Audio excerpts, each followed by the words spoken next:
Сәлем, қайырлы күн оқырман. Күнделікті тағамнан жалыққан болсаңыз, онда дәл осы ресторандағыдай тамақты сіздер де жасап көріңіздер. Рецепті жоғалта алмашсың, каналыма подписация жасап, қоңырша белгісін басып қойды ұмытпаңыздар. Алдымен жуып тазаланған туралған картоптарымызды қайнап тұрған суымызға салып, 3 минуттай уақыт қайнатып алатын боламыз.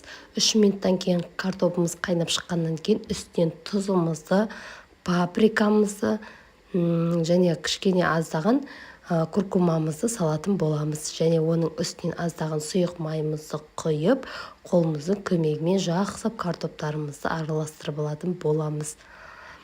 Кішкене суытып араластырсаңыздар болады, не болмаса осылай ас қасықпен араластырып алатын боламыз. Жақсылап араластырып алғаннан кейін пергамент қағаз төселген үстімізге осы картоптарымызды салып, пешімізде, алдын ала қыздырылған пешімізде 200 градусты 25-30 минут шамасында пісіріп алатын боламыз.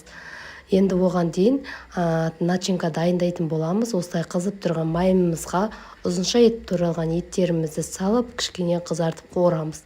Оның үстінен туралған пияздарымызды салып, оны деп біраз уақыт қуырып алатын боламыз. Дәмі өте керемет болып шығады. Міндетті түрде осы тамақты жасап көріңіздер. Жасалу жолы аса қатты қиын емес. Үйде бар заттармен жасалатын керемет тағам. Дәл осы ұзынша етіп туралған сәбізімізді салып, оның үстіне томат пастамызды, аздаған соевый соусымызды салып, оның үстінен осылай қара бұрышымызды және татымына қарай тұзымызды салатын боламыз. Барлығын жақсылап араластырып аламыз. Барлығын жақсылап араластырып, біраз уақыт қуырып алатын боламыз.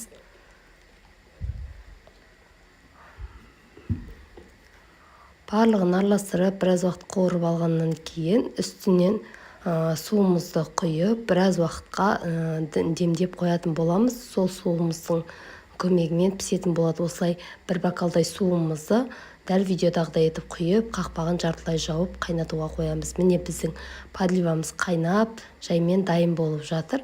Енді гарнирге осылай күрішімізді дайындап аламыз. Аздаған сұйық майымыздың үстінен жуып тазартылған күрішімізді салып, оның үстінен тұзымызды салып, жақсылап кішкене араластырып қуырып жібереміз. Содан соң үстіне аздаған суымызды құйып, күрішімізден асып тұратын су болу керек. Солайынан суымызды құйып, қақпағын жауып, күрішімізді пісуге қоятын боламыз. Қақпағын жауып қоямыз. Міне осылайша пісіп шығады. Біздің күріштеріміз дана-дана болып, осылай күріштерімізді бірінші пиаланың көмегімен осылай легенімізге салып, ортасына начинкамызды, шеттеріне жаңағы дайындап алған картоптарымыз салып, бетіне өз қалауларыңыз бойынша укроп турап ұсынсаңыздар болады. Осымен біздің тамағымыз дайын. Рецепт ұнаған болса, міндетті түрде жоғалтылмасын. Каналыма подписация жасап, қоңырша белгісін басып қойды ұмытпаңыздар. Сіздермен бірге болған Алмагүл. Міндетті түрде менің каналыма кіріп, 250-ден астам менде үй жағдайында жасалатын керемет оңай рецепттер көп. Сол жерден қарап, түрлі тағам рецепттерін, пісіріктердің рецепттерін алып жасап көрсеңіздер болады.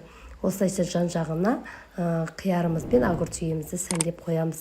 Міндетті түрде видеоны жоғалтылмасын. Каналыма подписация жасап, қоңырша белгісін басып қойды ұмытпаңыздар. Назарларыңызға рахмет. Сіздермен бірге болған Алмагүл.